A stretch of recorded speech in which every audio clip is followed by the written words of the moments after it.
A nearly 2-week-long manhunt has come to a close. This morning on GMK, a body's been found believed to be the suspected I-75 shooter. The clues and people police say led them to this point. Plus, Kentucky is taking a significant step to combat conversion therapy for minors. The order restricting the practice and why some are concerned it limits free speech and parental rights.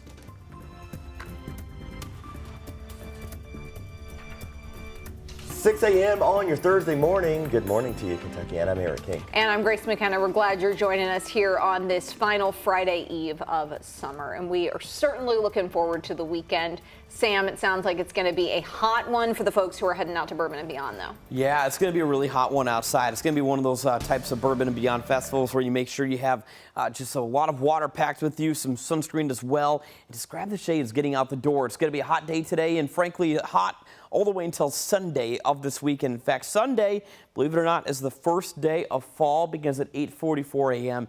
To cap off the weekend. Right now, though, 71 in Metro Louisville, 65 at the Bowman Field right now, and we are noticing a pretty calm wind underway. So dew points are still in the 60s. That brings in some fairly sticky air outside.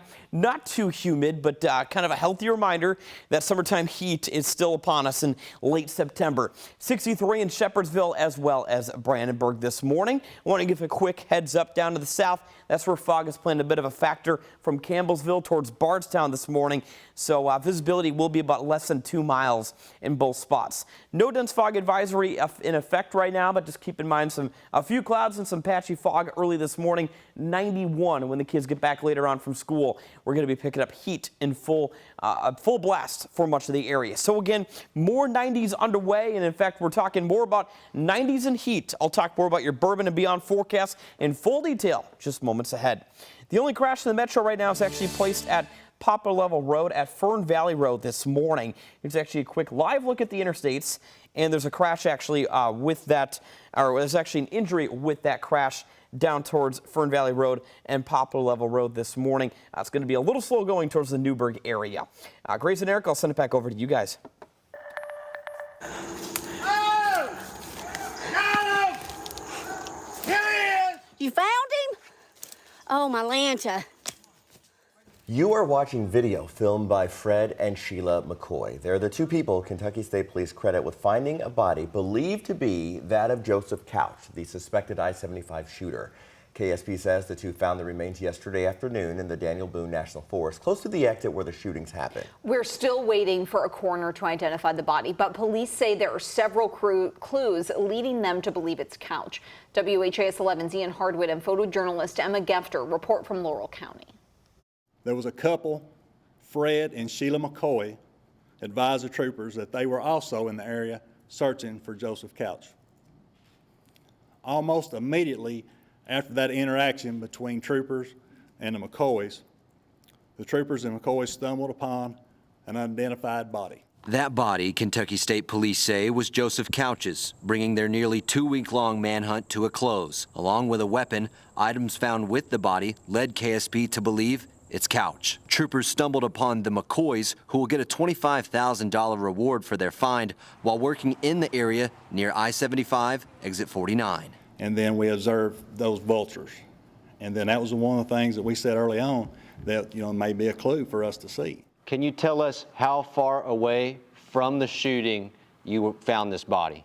We still have detectives out there in the scene processing, and I don't have that information there at this time. KSP wouldn't say how long the body had been there either, but it's on the way to Frankfort for an autopsy. Sheriff John Root says he hoped for a different ending. I want prayers for the victims, also prayers for that family. He's a human being, and I wish we could have took him alive. It just so happened that we didn't. One day after the shooting that wounded 5 people on Saturday, September 7th, Poor Boys on London's Main Street was mostly empty. Now, the crowd's back. Everybody kind of getting back into the routine. That's what I'm excited about, because you see people and they ask questions, but nobody knows the answer to them. So now we got to answer, and that's a good thing. The big answer that matters to the people living their lives: this search is over. I'm Ian Hardwick, WHAS 11, on your side. An ID on the remains could come as early as today. We also expect to learn the cause of death at that time. The McCoys found the body while live streaming. You can watch their full video online. We have a link to it in this story on our homepage. JCPS Superintendent Marty Polio is being named a defendant in a lawsuit against the district. A woman alleges JCPS failed to enforce a criminal background check, which led to a bus driver with a prior drug conviction getting behind the wheel. Kim Petty says JCPS driver Aaron Helton was driving a bus full of students last year when he ran a red light, hitting her Honda Civic. According to the suit, JCPS eventually found the crash was Helton's fault. Petty was seriously hurt, breaking her neck, shoulder, and pelvis. She filed the suit, claiming Helton had a prior drug charge in 2018 in Wyoming. She also claimed he wasn't drug tested after her crash, despite JCPS policy stating drivers must get tested after an accident. A spokesperson for the district said it can't comment on pending litigation.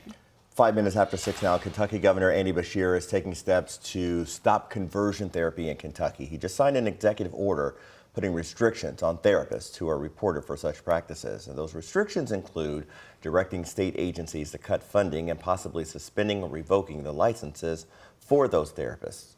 Conversion therapy is a widely discredited practice that attempts to change a person's sexual orientation by using psychoanalysis and other methods. While Beshear's order hopes to limit the practice, a true ban would have to come from the state legislature. We're the lawmaking body. He is not. We make laws.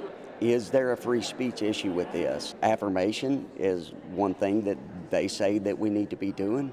On the other side, helping kids that are confused.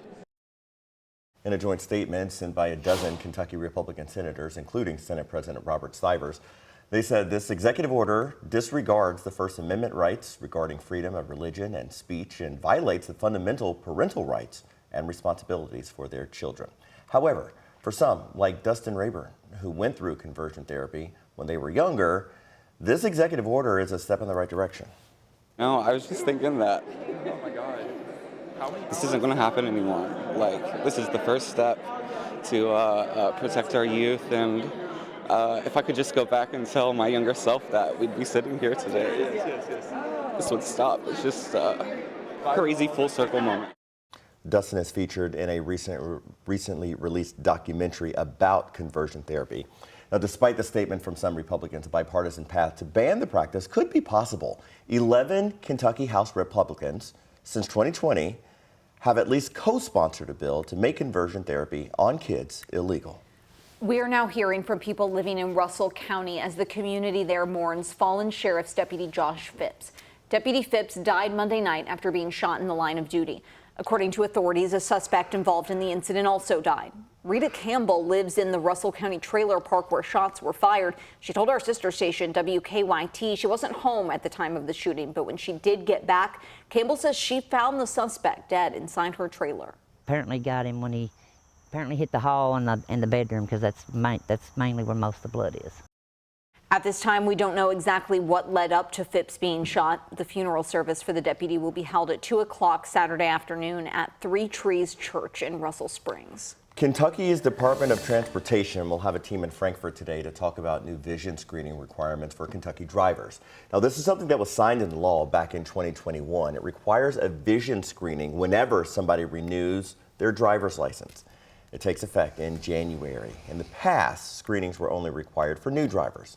We'll bring you more information about the new rules as we get them on air and online at WHAS11.com. Sam, coming over to you. What's one thing we need to know? Yeah, good morning. Visibility is actually greatly reduced down to the south right now. Some isolated spots. We're actually noticing it's about 1 to 4 miles right now in the range of visibility from Campbellsville, just south of Bardstown. In Clark County, in southern Indiana, there's some isolated pockets where fog may be a bit of an issue. But all in all, today we're not expecting a dense fog advisory, and temperatures will be making their way well into the low 90s in Louisville, likely warming to about 86 at the lunch hour. I'll be talking more about a pretty hot and sunshine-filled Bourbon and Beyond forecast.